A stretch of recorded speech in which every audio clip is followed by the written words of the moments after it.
너는 그들로 하여금 통치자들과 권세 잡은 자들에게 복종하며 순종하며 모든 선한 일 행하기를 준비하게 하며 아무도 비방하지 말며 다투지 말며 관용하며 범사의 온유함을 모든 사람에게 나타낼 것을 기억하게 하라. 우리도 전에는 어리석은 자요 순종하지 아니한 자요 속은 자요 여러 가지 정욕과 행락의 종노릇한 자요 악독과 투기를 일삼은 자요 가증스러운 자요 비차 미워한 자였으나 우리 구주 하나님의 자비와 사람 사랑하심이 나타날 때에 우리를 구원하시되 우리가 행한 바 의로운 행위로 말미암지 아니하고 오직 그의 긍휼하심을 따라 중생의 씻음과 성령의 새롭게 하심으로 하셨나니 우리 구주 예수 그리스도로 말미암아 우리에게 그 성령을 풍성히 부어주사 우리로 그의 은혜를 힘입어 의롭다 하심을 얻어 영생의 소망을 따라 상속자가 되게 하려 하심이라. 이 말이 미쁘도다. 원하건대 너는 이 여러 것에 대하여 굳세게 말하라. 이는 하나님을 믿는 자들로 하여금 조심하여 선한 일을 힘쓰게 하려 함이라. 이것은 아름다우며 사람들에게 유익하니라. 그러나 어리석은 변론과 족보 이야기와 분쟁과 율법에 대한 다툼은 피하라. 이것은 무익한 것이요 헛된 것이니라. 이단에 속한 사람을 한두 번 훈계한 후에 멀리하라. 이러한 사람은 내가 아는 바와 같이 부패하여 스스로 정죄한 자로서 죄를 짓느니라. 안녕하세요, 산정목교 여러분. 하나님께서 말씀으로 저와 여러분을 인도해 주신 귀한 날입니다. 이 말씀으로 인해 더욱더 힘을 얻을 수 있고 선한 일에 열심을 낼 수 있는 저와 여러분 되기를 소망합니다. 오늘 우리가 하게 되는 말씀은 디도서입니다. 여러분, 디도서라고 하면요, 어떻습니까? 오늘 본문 외에도 여러 가지 말씀들 떠오르시는 것이 있을 겁니다. 그렇지만 우리가 이 본문을 통해서 디도서를 알게 되는 것은 정말 선한 일에 우리가 열심을 내야 되고 끝까지 선한 일을 주님께서 맡겨주신 귀한 사명을 감당해야 되겠다라는 내용이 바로 이 디도서에 드러나 있습니다. 우리 디도서를 우리가 묵상하면서 주님께서 우리를 향해 어떤 말씀을 하시는지 다시 한번 돌아볼 수 있기를 바랍니다. 디도서의 개관을 우리가 보도록 할게요. 주제는요, 그레데 섬에 있는 교회들을 조직하고 돌봐야 하는 디도의 역할과 책임에 초점을 가지고 있습니다. 그레데 섬, 크레타 섬입니다. 그 섬에서 목회를 하고 있는 디도를 향해서 사도 바울이 이야기를 해주고 있고요. 또한 무엇을 해야 되는지를 분명히 알려줌으로 말미암아서 디도에게 주신 하나님의 사명에서 벗어나지 않도록 하고 있다는 것을 여러분 기억하실 수 있길 바랍니다. 목적은요, 교회의 질서 확립과 거짓 가르침의 배격, 교회 지도자를 바르게 세우기 위한다라는 것이 바로 목적이고요. 내용은요, 일부 거짓된 선생들을 배경으로 자격 있는 장로들의 임명과 다양한 사회적 집단에 대한 교훈을 비롯하여 그레데의 교회를 조직하기 위해 디도에게 주는 교훈이 바로 내용입니다. 핵심 단어는요, 바른 교훈, 행동지침서, 올바른 신앙이 올바른 행동의 기초다라는 것을 우리에게 알려주고 있고요. 또한 핵심 구절은요, 깨끗한 자들에게는 모든 것이 깨끗하나 더럽고 믿지 아니하는 자들에게는 아무것도 깨끗한 것이 없고 오직 그들의 마음과 양심이 더러운지라. 그들이 하나님을 시인하나 행위로는 부인하니 가증한 자요 복종하지 아니하는 자요 모든 선한 일을 버리는 자니라 라는 디도서 1장 15절 16절 말씀이 있습니다. 또한 모든 사람에게 구원을 주시는 하나님의 은혜가 나타나 우리를 양육하시되 경건하지 않은 것과 이 세상 정욕을 다 버리고 신중함과 의로움과 경건함으로 이 세상에 살고 복스러운 소망과 우리의 크신 하나님 구주 예수 그리스도의 영광이 나타나심을 기다리게 하셨으니 그가 우리를 대신하여 자신을 주심은 모든 불법에서 우리를 속량하시고 우리를 깨끗하게 하사 선한 일을 열심히 하는 자기 백성 되게 하려 하십니다 라는 디도서 2장 11절부터 14절의 말씀도 중심 구절입니다. 그리고 또한 이 디도서 같은 경우에는요, 어디에서 지어졌을까라는 것에 대해서 되게 많이 사람들이 이야기를 하는데, 아마도 3장 12절에 니고볼리라고 되어 있는 것으로 보면요, 사도 바울이 로마에서 1차 투옥에서 풀려난 이후에 그 서반하러 간 것은 확실한데, 아마도 이 그 니고볼리라고 하는 지역은요, 마게도냐 지역입니다. 그러면 마게도냐 쪽으로 이동을 해서 그 전에 개척했었던 교회들을 한번 돌아보고 그리고 서바나로 간 것이 아닌가라고 그렇게 추정을 할 수가 있어요. 그런 배경을 갖고 있는 것이 디도서다라는 것을 우리가 알고 디도서의 전체적인 그런 흐름들을 한번 우리가 보도록 하겠습니다. 자, 우리가 디도서를 하게 되는데요. 디도서에서 가장 중심이 되는 그런 내용을 본다면 하나님의 선한 일을 열심히 하라라는 그런 내용입니다. 이 디도서도 우리가 알고 있는 대로요. 디모데전서, 디모데후서와 함께 목회 서신입니다. 그러니까 목회를 하고 있는 후배인 그 디모데에게 두 번의 편지를 보내죠. 그게 바로 디모데전서와 디모데후서고요. 근데 이 두 개의 사이에는 사실은 그 기간이 간격이 좀 있어요. 길게는 한 4년 정도까지도 나는 것 같은데 사도 바울이 일단 투옥되었다가 로마 감옥에 투옥되었다가 그랬다가 이제 석방이 되죠. 석방이 돼서 이제 서바나로 가리라라고 해서 서바나 쪽으로 갔다라는 게 그 성경에는 나오진 않지만 일반적으로 전해 내려오는 얘기고 모두 다 신빙성 있는 얘기라고 다들 생각을 해요.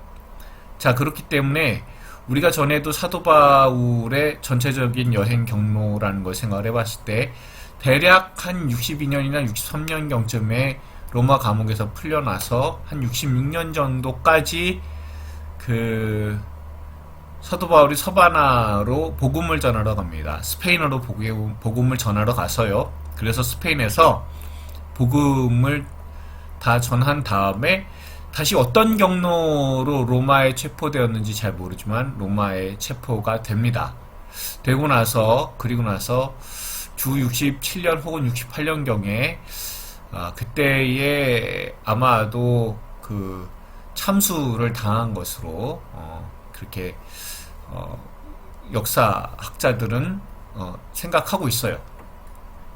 자, 그런데 디모데 전서 같은 경우에는 로마 감옥에서 첫 번째 석방이 되었을 때, 그러니까 1차 투옥, 로마 감옥에서의 1차 투옥이 끝나고 나서 석방되었을 때, 그때 서바나로의 여행을 하는데, 여행 경로는 우리에게 알려진 바는 없습니다.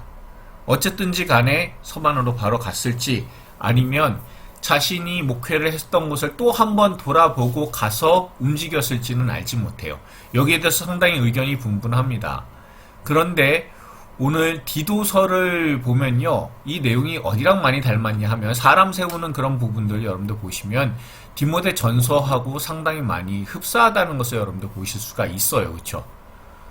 그러니까 우리가 이제 에베소서와 골로새서의 관계도 보시면 골로새서 같은 경우에 에베소서하고 참 많이 닮아 있잖아요. 그렇죠? 어떤 분들은 골로새서를 조금 확장을 해서 에베소서로 이렇게 더욱더 분명한 그런 내용들을 전달할 수 있었다라고 보시는 분도 있고요. 아니면 에베소서하고 골로새서하고 그 부분에 있어서는 많이 닮은 듯 좀 다르잖아요. 그러다 보니까 상황이나 이런 게 전혀 다른 상황에서 에베소서에서 이미 기록을 했었던 부분이 골로새서에 조금 더 영향을 주게 되고, 그래서 에베소서를 먼저 지었다 하시는 분도 있고 골로새서를 먼저 지었다는 분도 있어요. 이 디모데 전서하고 디도서도 비슷한 관계입니다. 디모데 전서도요, 디도서가 먼저 기록이 되고 디모데 전서가 기록이 되었다라고 하는 분도 있고, 디모데 전서를 먼저 기록을 하고 있는데, 그런데 이제 그때의 그레데에서 목회를 하고 있었던 디도한테도 비슷한 상황이 발생을 해서, 그래서 디도에게도 이 디모데 전서와 비슷한 그런 내용들을 가지고 기록을 좀 했다라고 보는 사람들도 있습니다. 사실 바울이 그 디도가 교회를 조직하는 일을 완수할 수 있도록 그레데의 섬에다가 남겨두었습니다. 그런데 디도가 사역하는 그레데는요, 거짓말쟁이가 넘치고 배만 위하는 게으름뱅이가 가득한 곳입니다. 이게 섬지역인데 섬지역 사람들을 비하려는 게 아니라, 어쨌든 이 섬이라는 곳에는 육지 사람들의 눈치를 볼 수밖에는 없어요. 자신의 독립적인 문화가 섬 자체가 만약에 크다고 한다면 그렇다면 얘기가 다르겠지만 일단 육지 안에 종속이 되어 있는 섬이기 때문에 사람들이 대략적으로 갖고 있는 그런 경향들이요, 좀 육지 사람들을 이용하려는, 근데 그 모습들이 너무 적나라하게 드러나는 곳이 바로 이 그레데 사람들이었습니다. 그러니까 사람들이 거짓말쟁이고 배만 위하는, 그러니까 먹을 것만 조금 있고 자기한테 뭔가 조금 유익이 되는 것만 있으면 그럼 그걸로 다 제대로 살지 않고 그냥 대충 산다라는 그런 의미입니다. 그리고 이쪽 지역 같은 경우는 지중해성 기후이기 때문에요, 굉장히 살기가 편해요. 그러다 보니까 미리 뭘 준비하고 이런 거 할 필요는 없어요. 사람들이 섬에 이렇게 와서 지내면서 돈을 쓰잖아요. 그러니까 그런 돈을 잘 쓸 수 있도록 비위 맞춰주고, 그리고 말 이렇게 잘하고, 이런 쪽에 그런 경향들이 좀 많이 남아 있었던 것 같아요. 그러다 보니까 사람들에 대해서, 이 크레테 섬에 대해서, 그레데 섬에 대해서 굉장히 안 좋게 악평하는 소문들이 있었습니다. 그런 사람들이 넘치는 곳이 그레데 섬이에요. 그러니까 목회하기가 상당히 어려운 실정입니다. 복음을 가지고 이렇게 나아가고 그 복음을 통해서 하나님의 사람이 될 수 있도록 열심히 노력하고 있는 디도인데요. 그런데 사람들의 모습 자체가 믿을 만한 사람들이 아닌 거예요. 지금 현재 복음을 받았다라고 자기들은 얘기를 하면서도 어느 순간 돌변하는 사람들, 그러니까 그런 사람들하고 목회를 한다고 생각을 해보십시오. 얼마나 답답하고 힘이 들었겠습니까? 그런데 그곳에서 정말 중요한 것은 결국에는 교회를 세워나갈 때 그냥 교회 개척하고 끝나는 게 아니라 사람을 세워나가는 것에 있어서 애를 쓰고 노력을 하기 위해서, 바로 그 목적 때문에 이 목회 환경에 안 좋은 그런 크레테 섬에도 불구하고 그레데 섬에도 디도 네가 있어야 된다고, 여기에서 사역을 함으로써 그래서 하나님의 사람들을 세우고 그 사람들을 통해서 교회를 세워나가라 라고, 그것이 하나님께서 맡겨주신 선한 일이라고, 그 일에 열심을 냈으면 좋겠다라고 권면하는 그런 사도 바울의 모습이 등장하고 있음을 우리가 볼 수가 있습니다. 또한 여기에요, 이런 상황들을 더 부채질하는 사람들이 바로 거짓 교사들이에요. 그러니까 이 거짓 교사들도 비슷하잖아요. 와서 굉장히 성실한 척, 굉장히 신실한 척 노력을 해요. 그렇지만 나중에 가서는 다 거짓말인 거예요. 다 거짓말이고, 특히 여기에서 오늘 보면요, 여기에서 오늘 말씀을 통해서도 우리가 알게 되지만 이단들도 있어요. 그리고 유대인들도 있습니다. 그럼 유대인들이 중심을 잡게 되는 이유는 유대인들이 갖고 있는 그 구약의 배경이 있잖아요. 그러니까 하나님께서 유대인들한테 주신 귀한 배경이 있어요. 구약 성경을 잘 안다는 거죠. 왜냐하면 구약 성경 그것이 바탕이 돼서 거기에 나오는 메시아에 대한 분명한 예언 때문에 그 예수님에 대해서 더 잘 알 수 있었던 사람들이 유대인들이잖아요. 그럼에도 불구하고 이 사람들은 메시아를 바라보지 않게 하고 자신들의 유전, 자신들이 만들어 놓은 율법 시스템을 바라보게 하니까 복음에 정반대되고 그 율법의 원수로 작용하는 모습들이 드러나고 있었던 겁니다. 그러니까 이런 곳에서 이 유대 거짓 교사들이 오고 이단들이 와서 더욱더 교회를 혼란스럽게 하고, 거기에 이 그레데인 사람들 같은 경우에는 점점 더 그 갖고 있는 자신들의 옛날의 습성들, 쓴뿌리들, 이런 것들이 자꾸 드러내는 그런 목회 현장이라고 한다면 굉장히 골머리라 알았을 거예요. 그러나 그곳에서 신실한 하나님이 계시고 또한 선한 일을 내게 맡기셨으니 그 선한 일에 열심을 내므로 말미암아 하나님의 친백성, 우리가 개혁 한글에서 친백성이었지만 그렇지만 이 개혁 개정에서는 자기 백성이죠. 선한 일을 열심히 하는 자기 백성 삼으시고자 하나님께서 복음을 전하셨고 그 백성들을 불러주셨다는 것, 그 사명을 기억하면서 끝까지 그 목회 사역을 완수해라 라고 하는 그런 말씀이 오늘 이 디도서의 내용이다라는 것을 여러분들 꼭 기억하실 수 있기를 바랍니다. 그러니까 이제 바라볼 때 늘 얘기하죠. 목회는 결국에는 하나님께 하면 소망을 두고 하는 거라고요. 그 하나님께 대한 소망을 두고 선한 일에, 그러니까 여기서 말하는 선한 일은요, 여러분 늘 기억하셔야 되는 게 선한 분은 오로지 하나님 한 분밖에 없어요. 그러니까 하나님의 일을 해라, 혹은 하나님의 닮은 모습을 드러내라 라는 것임을 우리가 알 수가 있습니다. 자, 구조를 보도록 할게요. 구조는요, 1장에서는요, 그러니까 이제 두 개 부분으로 이 디도서를 나눌 수 있어요. 1장하고 2, 3장인데 1장 같은 경우에 그리스도의 사람 세우기에 관련되어 있습니다.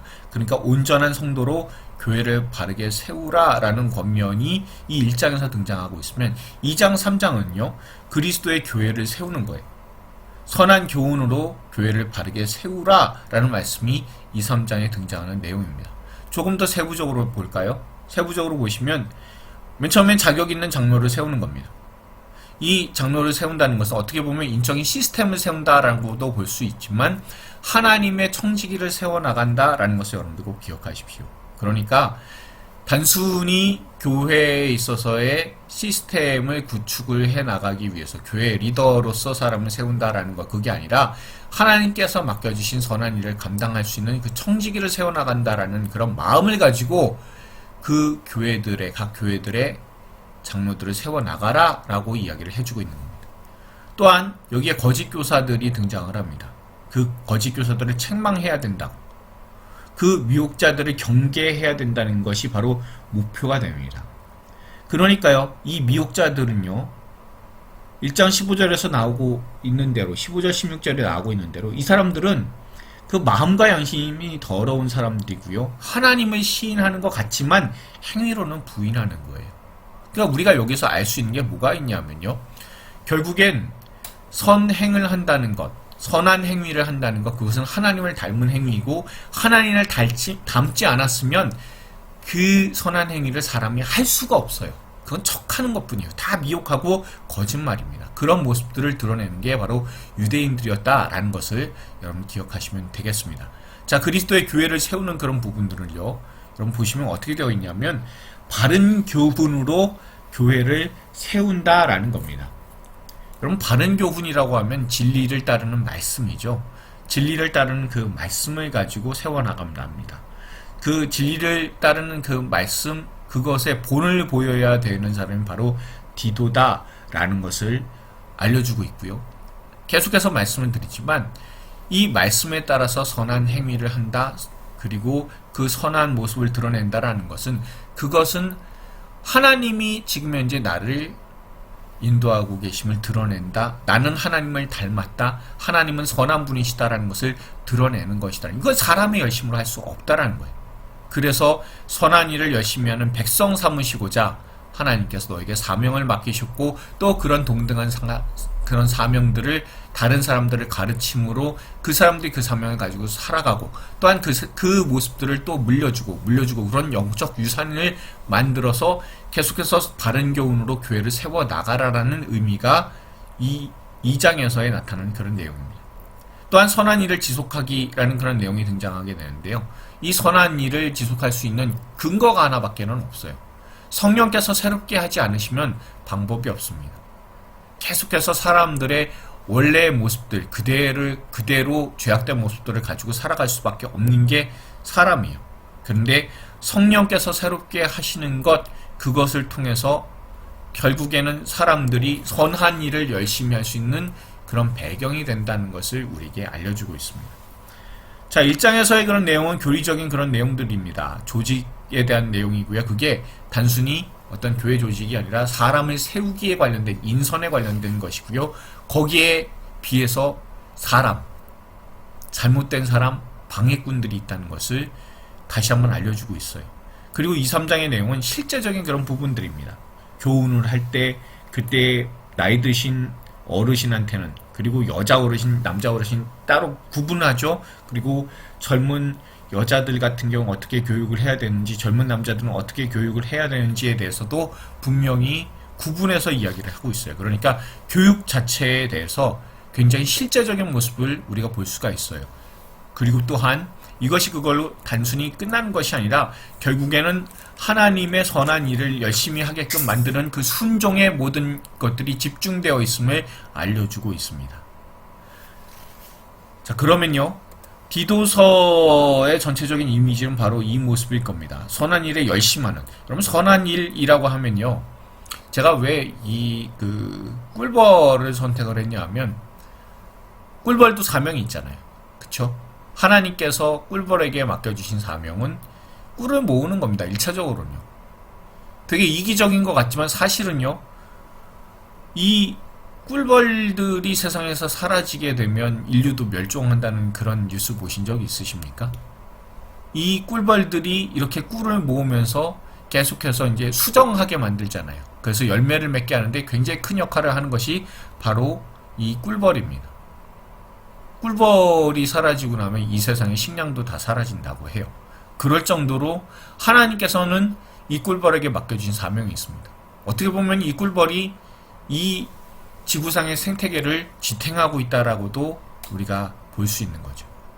그러니까 하나님께서 맡겨주신 사명, 선한 일을 이 꿀벌도 하고 있는 거예요. 이 꿀벌이 열심히 꿀을 모으는 것처럼 우리 예수 믿는 사람들도 하나님께서 맡겨주신 사명, 그 선한 일에 열심을 내야 된다는 것을 우리가 디도서를 통해서 알 수 있기 때문에, 그래서 디도서에 있는 이미지를 제가 이 꿀벌로 잡았으면 여러분 기억하시고, 꿀벌에 대한 그런 모습을 생각하면 디도서라고 생각하실 수 있으면 더 좋겠습니다. 자, 디도서 3장에서 선한 일이 중심이 되는 이유는요. 그래서 여러분 잘 보시면 디도서에서 계속해서 선한 일이 자꾸 등장을 해요. 자, 선하다라는 것은 사람에게 없는 속성이라는 것을 말씀드렸습니다. 그렇지만 그 죄로 인해서 완전히 사라진 것 같은 그 속성이 예수 그리스도의 십자가와 부활로 말미암아 우리 안에 다시 살아나게 돼요. 그렇죠? 하나님의 일을 생각하게 되는 것. 그것이 사람 열심으로 할 수 있는 것이 아닙니다. 하나님의 열심으로, 예수 그리스도의 놀라운 은혜로 이 모든 선한 일들이 가능하게 됐어요. 그것 중에 하나가 바로 예배입니다. 그러면 이 선한이라고 예배가 어떤 식으로 연관이 되는지 우리가 디도서를 통해서 생각해 볼 수가 있어요. 여러분, 제일 중요한 게 그거잖아요. 우리가 예배를 드렸는데 하나님께서 과연 예배를 받으셨을까 안 받으셨을까죠. 우리가 드리면 무조건 예배를 받는다. 그거는 교만입니다. 늘 기억하십시오. 우리가 예배를 드리면 하나님께서는 반드시 받으셔야 된다는 교만입니다. 그건 가인이 한 잘못이에요. 그런 잘못이 우리에게도 있지 않기를 바랍니다. 그럼 중요한 것은 예배를 하나님께서 받으셨는지 안 받으셨는지 무엇으로 아느냐가 되게 중요해지잖아요. 그렇죠? 그러면 여러분, 세상하고 하나님의 두 가지 그런 측면이 나타날 수밖에 없어요. 세상은요, 아무리 열심을 해도 자기 열심인 거예요. 자기 열심으로 드러나게 되는 것은 무엇입니까? 결국엔 오늘 본문에 나오는 것처럼, 아니면 디도서 전체에 나오는 것처럼 더러운 이득을 추구할 수밖에끔 되는 것. 그게 바로 세상의 자기 열심이고, 그리고 예배를 그 마음을 가지고 드리게 된다라는 거죠. 그렇죠? 그래서 결국엔 스스로 부패하게 돼요. 예배를 드리고도 스스로 부패하여서 죄를 짓게 됩니다. 그러나 하나님께서 받으신 예배는 어떻습니까? 선한 일에 열심을 내게끔 되어 있습니다. 결국엔 주님 닮은 모습으로서 자기 자신을 위할 뿐만 아니라 다른 사람을 세우고 공동체를 세우는 그 유익을 추구하게 된다는 것. 그렇게 추구하면서 가고 있다면, 그러면 하나님께서 내 예배를 받으셨구나라는 것을 여러분 확신하시면 돼요. 다시 한번 말씀드려요. 내 예배를 하나님께서 받으시면 어떻게 아느냐라고 한다면, 내가 그 예배를 통해서 은혜 받았다는 것이 다른 사람들을 세우고 또한 주님의 몸된 교회를 세우는 것으로 나타나게 되고 있다면 그 예배 하나님께서 받으셨다는 것 꼭 기억하십시오. 그러나 내 욕심, 내 만족을 위한 그런 예배였다, 그것이 예배의 핵심이었다라고 한다면 그 예배 하나님께서 안 받으셨을 가능성이 굉장히 높습니다. 여러분 꼭 기억하시면서, 우리는 선한 일을 위해 창조되었고 또한 그 선한 일, 하나님을 닮은 일을 할 수 있도록 주님께서 우리를 불러주셨음을 여러분들 꼭 기억하실 수 있길 바랍니다. 자, 디도서의 강조점은요, 선한 일에 최선을 다하라 라는 겁니다. 여러분, 중심 내용은 맡겨진 사명에 더욱 열심을 내라라는 거죠. 디도가 못해서가 아니에요. 디도가 아마도 이 서신을 받을 때쯤 되었을 때 자기 자신의 사명이나 이런 것에 있어서 약간 자존감이 낮아졌을 수도 있어요. 그런 모습을 사도 바울은 잘 알고 있기 때문에, 그곳에서 목회하는 거 힘들어. 그렇지만 선한 일에 열심을 낼 수 있는 친백성 삼으시려고, 자기 백성 삼으시려고 너도 부르셨고 거기에 있는 그레데 섬에 있는 교인들도 불러주셨어. 그러니까 끝까지 실망하지 말고 낙심하지 말고 사람 세우고 또한 그 가운데 교회를 더욱더 굳게 해라, 튼튼하게 해라 라고 그렇게 권면하고 있는 겁니다. 자, 선한 일의 근거는 무엇입니까? 불법에서 속량해 주신 그리스도예요. 모든 게 다 불법 같아요. 이단도 그렇고요. 그리고 유대 거짓 교사들도 그렇고요. 그게 자꾸 마음속에 연습이 되다 보면 그레데 교인들마저도 다 그렇게 보여요. 그렇지만 하나님께서는 그 가운데서도 우리를 불법에서 속량해 주신 그리스도를 보내주심으로 말미암아 우리가 원래 다 그레데 사람과 똑같은 사람이었어. 그렇지만 하나님께서 우리를 불쌍히 여겨주셔서 그 선한 일을 감당하게 하셨어. 그러니까 끝까지 애를 써라라고 이야기를 하고 다시 한번 권면하면서 힘을 내게끔 하는 그런 내용입니다. 선한 일의 역할은 무엇입니까? 성도와 교회를 세우는 그것이 바로 선한 일의 역할이에요. 그러니까 크리스천의 삶은요, 바른 교훈, 진리에 합당한 선한 삶을 살아가는 것이 바로 예수 믿는 사람들의 본래 모습입니다. 주님의 마음은 어떻습니까? 너희는 내가 택한 친백성이다. 저는 이게 자기 백성보다는 친백성이 좀 더 익숙한 것 같아요. 그래서 너희는 내가 택한 친백성이다 라고 다시 한번 권면하고 사명을 새롭게 함으로 하나님께서 주신 삶을 살아갈 수 있도록 우리에게 다시 한번 도전을 주는 책이 바로 디도서이기도 합니다. 중심 메시지는요, 진리의 말씀을 삶으로 드러내라 라는 것이 바로 이 디도서의 중심 메시지다라는 것을 여러분들 꼭 기억하실 수 있기를 바랍니다. 묵상을 위한 질문합니다. 첫 번째입니다. 당신의 경험으로 판단했을 때 사람이 올바로 세워지지 못한 교회와 바른 교훈이 제대로 선포되지 않는 교회 중 어느 교회가 더 위험합니까? 그렇게 생각하는 이유는 무엇입니까? 두 번째입니다. 하나님께서 당신에게 주신 교회를 위한 사명은 무엇입니까? 이를 위해 필요한 것은 무엇입니까? 여러분, 디도서는요, 우리가 어떤 사람인지 다시 한번 깨닫게 해서 하나님께서 맡겨주신 사명을 향해서 나아가도록 우리에게 힘써 가르치고 권하는 그런 내용이 그 안에 가득 들어 있습니다. 우리가 이 한 꼭지 성경 공부하면서도 시간이 꽤 지났잖아요. 그렇죠? 자, 이제 한 10권 정도만 하면 이제 성경 전체를 한번 돌아볼 수 있게 됩니다. 우리가 하나님의 말씀을 1년 동안 돌아볼 수 있다는 것 자체가 너무나 감사하지 않습니까? 이 감사함을 가지고 더욱더 힘을 내서 하나님의 말씀을 읽고 또한 하나님께서 우리에게 맡겨진 선한 일 끝까지 감당함으로 우리가 하나님의 백성임을, 자기 백성임을, 친백성임을 분명히 삶 가운데 드러낼 수 있는 저와 여러분들 다 될 수 있기를 소망합니다. 기도하시겠습니다. 주님께서 우리를 세우시기 위해 그리고 올바른 진리 가운데 살도록 인도하시기 위해 우리를 주님의 몸인 교회로 불러주심에 감사드립니다. 세상의 미혹에 속지 않게 하시고 늘 성령의 새롭게 하심을 따라 항상 거룩한 모습을 유지하는 올바른 성도가 되게 하여 주시옵소서. 그래서 온전한 신앙을 바탕으로 주님께서 주신 귀한 삶을 온전히 살아가는 하나님의 친백성 되게 하여 주시옵소서. 십자가로 자기 백성 삼아주신 예수님의 이름으로 기도드렸습니다. 아멘.